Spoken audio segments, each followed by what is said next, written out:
Hey guys, and welcome to another brand new video. In this video, got a pretty quick one over here talking about the fact that the PlayStation 2 is somehow coming back into action and it's never kind of really left. The fact that we're also now finally losing Jim Ryan, the fact that he's pretty much on the way to go, it kind of makes me a little bit on the sad side over here, and as well as some other little various news all throughout the video. So if you guys will sit back, relax, and enjoy, make sure you guys are subscribed with the notification on, and I appreciate y'all so much for watching here in the first place. So first and foremost, if you guys have missed it, also we are also doing a cooking stream. We're probably like right as of right this second. So you guys are bored and want to swing by the Twitch, feel free to. Link down below.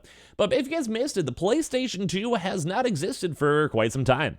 The PlayStation 2 has been one of the best selling consoles of pretty much the entire time, like entire planet, entire world. Like it's been a pretty crazy console at the end of the day.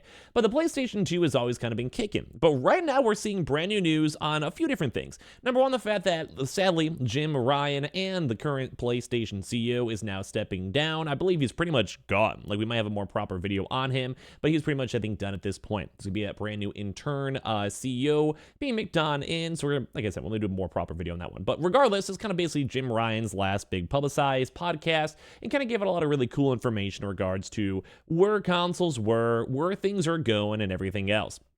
But right now, we've actually now confirmed that the Sony Interactive Entertainment president and CEO Jim Ryan has confirmed that the PlayStation 2 sales have somehow reached a staggering 160 million units sold worldwide. Now, as I'm sure you guys probably know, the PlayStation 2 is a pretty iconic and pretty good console, mainly because a lot of people utilize that first for DVDs and have a chance to use discs and all of that, which I think is dope. That's awesome.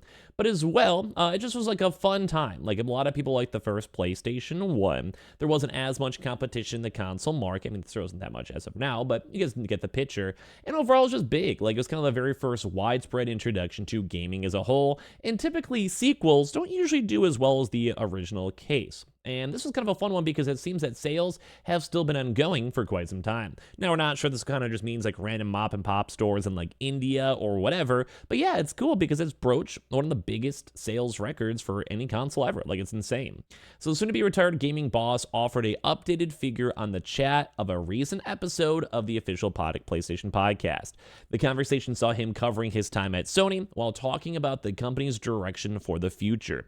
When asked about the 2000s, so basically like a nice reminiscence and talk about stuff, Jim Ryan responded with the 2000s, that would be, I would say, 160 million, which is the number of PS2s that we sold, a very high watermark.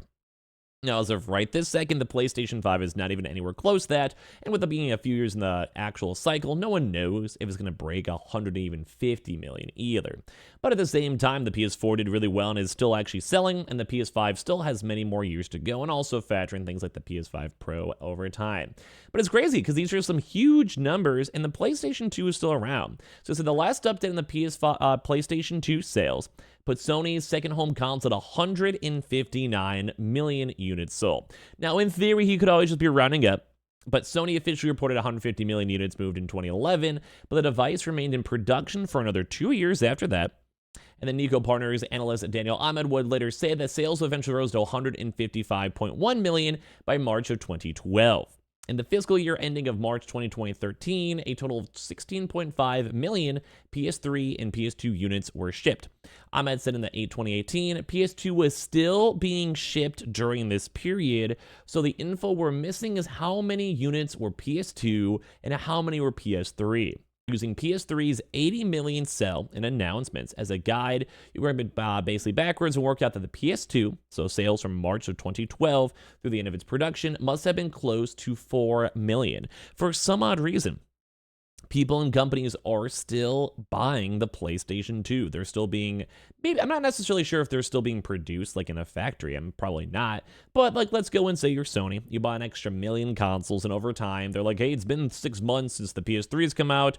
We're still churning them out. Like, do you still want these? And they're like, yeah, I guess we'll put them in like a box or a storage facility or whatever. Or maybe just also counting sales. Like maybe, you know how sometimes Walmart has like a random like clearance section. You walk in an aisle and there's random things being sold for $5, and you're like, why is there a random Nintendo DS being sold for $5? But in theory, like, that is stock that Walmart bought. That is, in theory, that someone is still purchasing it, although at a discount and clearance.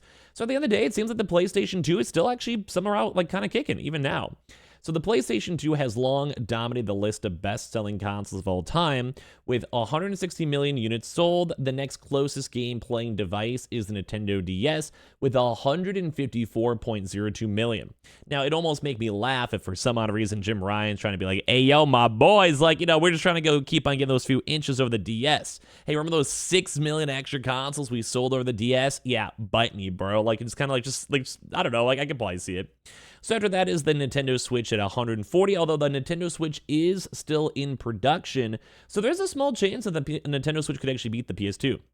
I mean, it's only 20 million more, and if you factor in the next Switch Pro, a lot of folks are assuming it's going to have cross-like play, like you basically still, kind of how we have for the PS4, PS5 era, where there was like that weird few-year period where they were still selling PS4s, still making PS4s, and people could get them, and they are still, like right now, people are still making and selling PlayStation 4s, especially in like more of like, say, in India, or those various types of like maybe even some European countries. Like, people are buying them, like they're the cheaper alternative, but you can still play the new games. Now, we are slowly in the phase out now, thankfully, like we're pretty much probably like 80%, 90% there, but people still are developing and making games for the PS4. So maybe not necessarily right now making new games for the PS2, but I think the PS2 was also, if I remember correctly, had games that were being made for a long time, like up until like the 2020s maybe, I think, if anything, or maybe at the very tail end of like 2018 or something like that. I think like some of the FIFA games are still being like downscaled and sold on things like the PS2. Once again, mainly for maybe more impoverished countries, because let's say you're in like South America, like the PS2 might be the best thing you still got, and you can't really afford even a PS3, PS4 at this point as well. So they're still being sold and being like held onto and being allocated. So the PS2 is like around, like people are still buying this and still want it, which is crazy because this has been outdated. Like we're on the PS5. Although I guess look at iPhones, sometimes people are like, if you're in South America and someone gives you an iPhone 4, you're probably crying and blessing them, rather than for us in America, it's just something we just throw away and just wouldn't even care at the end of the day.